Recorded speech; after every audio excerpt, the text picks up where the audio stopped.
Manimales.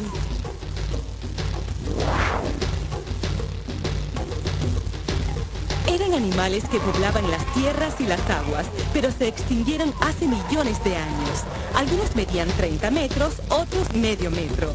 Coloca tus manos así y verás los únicos dinosaurios que no se preocupan por las extinciones. Espera más aquí en Discovery Kids.